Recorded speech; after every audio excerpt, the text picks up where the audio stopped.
all the other countries put together had not done what India had done for us.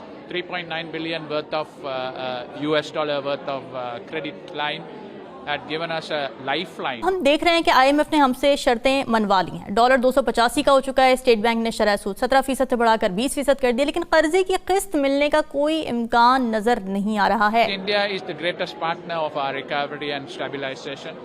मुझे honestly speaking I feel ashamed in a way कि हम लोगों को इस point पर आना पड़ा है। तकरीबन 5 मिलियन पीपल जो है पाकिस्तान में, वो हो सकता है कि उनको फैमिन का सामना करना पड़े। ये मैं नहीं कह रही हूँ, मैं आपको बताऊंगी कि ये किसने कहा है। ये यूएन की रिपोर्ट।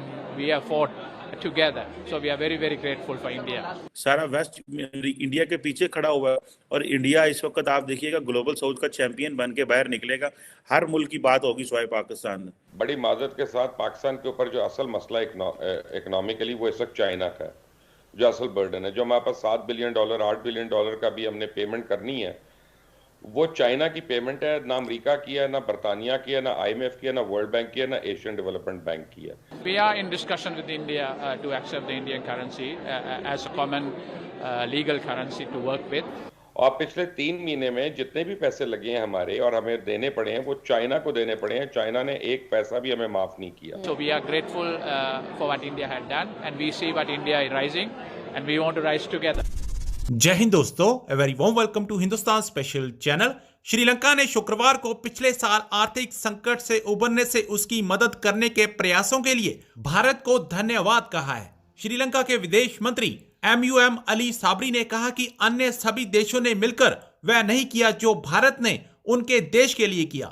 हम सब भारत के बहुत आभारी हैं। दिल्ली आए श्रीलंका के विदेश मंत्री साबरी ने कहा कि भारत हमारी रिकवरी और स्थिरीकरण का सबसे बड़ा भागीदार है। मुझे लगता है अन्य सभी देशों ने मिलकर वह नहीं किया जो भारत ने हमारे लिए कर दिया। 3.9 अमेरिकी बिलियन डॉलर्स की क्रेडिट लाइन ने हमें एक और दिन लड़ने के लिए लाइफ लाइन दी थी। हम भारत के बहुत आभारी हैं। साबरी ने श्रीलंका की मौजूदा स्थिति पर बात की। उन्होंने कहा पिछले मई जून के पतन के बाद से ही श्रीलंका एक लंबा सफर तय कर चुका है। यह सब भारत की ही वजह से हो सका है, इसलिए मुझे लगता है कि श्रीलंका अब रिकवरी के रास्ते पर वापस आ गया है। श्रीलंका की मुश्किल स्थिति में मदद करने के लिए श्रीलंका भारत का हमेशा आभारी रहेगा। Of course, India is the greatest partner of our recovery and stabilization. I think all the other countries put together had not done what India had done for us. 3.9 billion worth of US dollar worth of credit line had given us a lifeline to fight another day, and we have fought together. So we are very very grateful for India. We are in discussion with India to accept the Indian currency as a common legal currency to work with. So we hope that that will strengthen and integrate both economies and allow people to people contact and more movement. So we are grateful for what India had done, and we see what India is rising, and we want to rise together. Our inflation is under control. Rupee is stabilized. The queues are no longer there.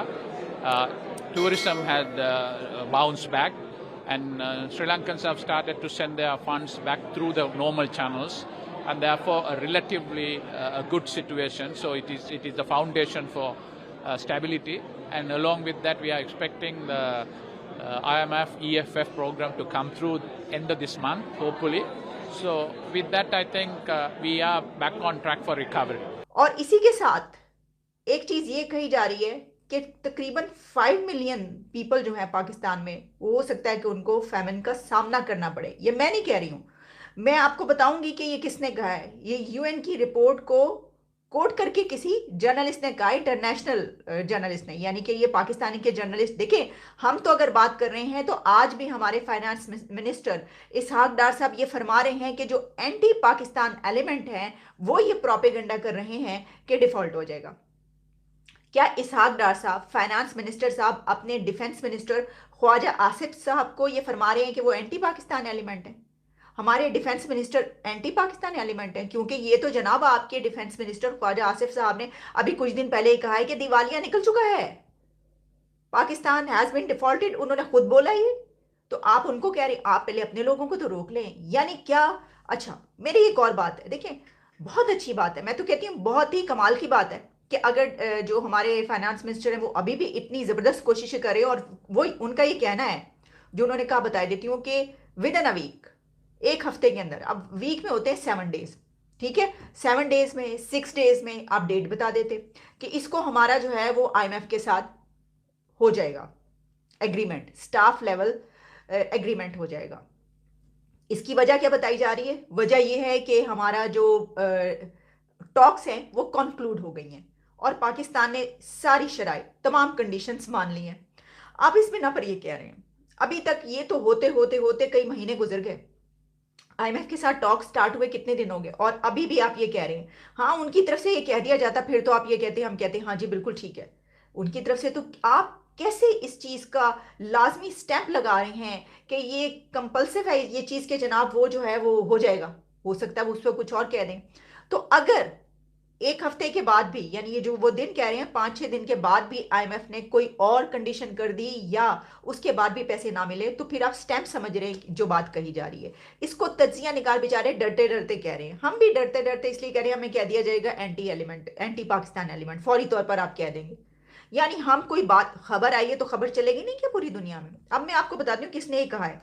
ये जो feminine की बात की है ये है जनाब Rupert stone, और रूपर्ट स्टोन TRT के जर्नलिस्ट हैं ये, और अभी और भी आपको इंट्रोडक्शन इनका देती हूँ। इन्होंने जो लिखा उन्होंने कहा है the UN warns that about 5 million people will be close to famine in the coming weeks as Pakistan's economy collapses and inflation rises।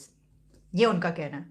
अच्छा, अब इसके ऊपर उन्होंने साथ में जो ये कोट किया, तो जो UN की रिपोर्ट है NPR.org उसको भी कोट किया उन्होंने, उसका वो लिंक दिया है उसके ऊपर। चाइनीज एक्सटर्नल अफेयर्स की मिनिस्ट्री ने एक बात पाकिस्तान के हवाले से मईशत के बारे में कही, और मुझे honestly speaking I feel ashamed in a way कि हम लोगों को इस पॉइंट पर आना पड़ा है कि चाइना की एक्सटर्नल अफेयर्स की मिनिस्ट्री को भी ये बात करनी पड़ रही है कि जी तमाम के तमाम मालियाती इदारे और कर्ज देने वाले ममालिक पाकिस्तान की मदद करें, तमाम पार्टीज पाकिस्तान के लिए मुस्बत किरदार अदा करें। ये अब हमें बाकियों को बताना पड़ रहा है, जो बाकी हैं वो हमें बता रहे हैं कि जी हमारी पार्टीज को मुस्बत किरदार अदा करना चाहिए। फिर कहा है कि जी चंद तरक्की याफ्ता मुल्कों की बुनियाद परस्त पॉलिसियां पाकिस्तान समेत तरक्की पजीर मुल्कों की माली मुश्किलात का बायस हैं और पाकिस्तान की मईशत और समाजी तरक्की में सबको मुत्तफिका तौर पर कोशिश और तामीरी किरदार अदा करना पड़ेगा। वी शुड नो दिस, हमें मुबशर लुकमान साहब ये खुद पता होना चाहिए।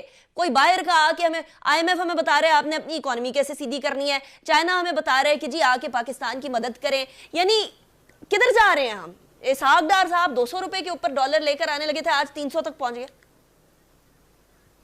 देखिए, पहली बात तो यह है कि ये बड़ी माजरत के साथ पाकिस्तान के ऊपर जो असल मसला इकोनॉमिकली वो इस वक्त चाइना का है, जो असल बर्डन है, जो हमारे पास $7 बिलियन 8 बिलियन डॉलर का भी हमने पेमेंट करनी है, वो चाइना की पेमेंट है, ना अमेरिका की है, ना बरतानिया की है, ना IMF की है, ना वर्ल्ड बैंक की है, ना एशियन डेवलपमेंट बैंक की है।